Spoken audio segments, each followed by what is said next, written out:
भारतीय राजनीति में राज्यपाल का पद पिछले कुछ वर्षों से काफ़ी विवाद में है। आज़ादी के तुरंत बाद के 3 दशक में गिने चुने राज्यपाल ही थे जिन्होंने ऐसे संवैधानिक पद पर रहकर राजनीति की हो, लेकिन पिछले 3 दशक का अनुभव बताता है कि जैसे अब राज्यपाल राजनीति के सिवाय कुछ करते ही नहीं।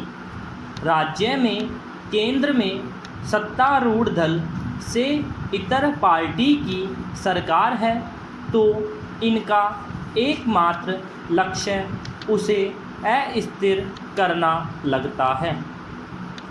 एक ही पार्टी की सरकार हो तो भी अपनी या केंद्र की पसंद नापसंद को लागू करवाना प्राथमिकता नज़र आती है।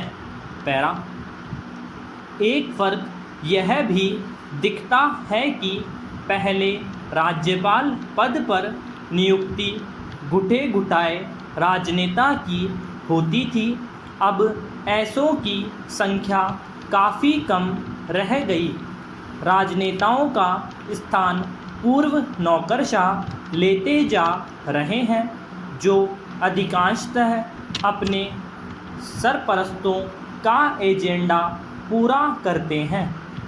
पिछले वर्षों का शायद ही कोई उदाहरण हो जहां राज्यपाल ने उस प्रदेश या देश की जनता के व्यापक हित में मजबूत आवाज़ उठाई हो।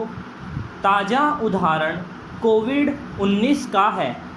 इस वैश्विक महामारी में सभी राज्यों की अर्थव्यवस्था को बेहाल कर दिया, लेकिन शायद ही किसी राज्यपाल ने आवाज़ उठाई हो।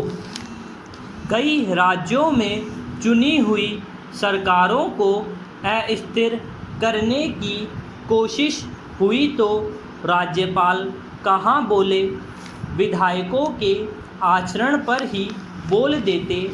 इस दृष्टि से मेघालय के राज्यपाल सतपाल मलिक अलग मिट्टी के नज़र आते हैं।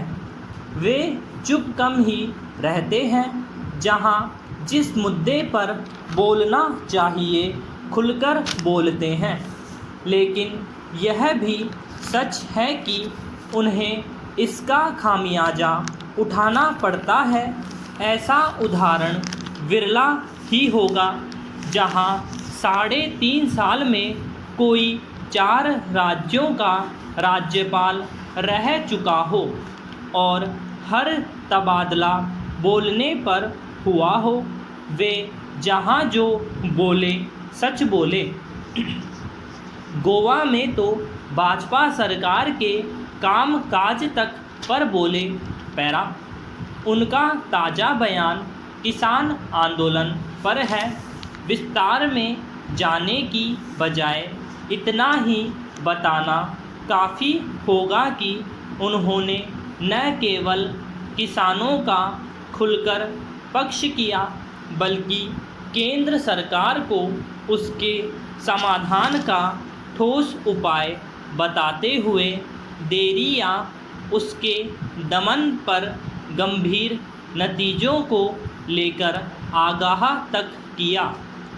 5 दशक से राजनीति में सक्रिय और प्रमुख 5 राजनीतिक दलों की यात्रा कर चुके मलिक की सलाह सरकार के साथ आम आवाम तक पहुंच चुकी है। सरकार इसे मानने या न मानने को स्वतंत्र है, लेकिन यह केवल राज्यपालों को ही नहीं बल्कि देश के राजनीतिक, प्रशासनिक तंत्र और मीडिया के लिए भी संदेश है कि वे बोलना सीखें, जैसी भी हो अपनी राय सबके सामने रखें, ताकि नीति निर्माताओं को विकल्प तो दिखे, निश्चय ही ऐसा करना देश, सरकार और लोकतंत्र के हित में ही होगा।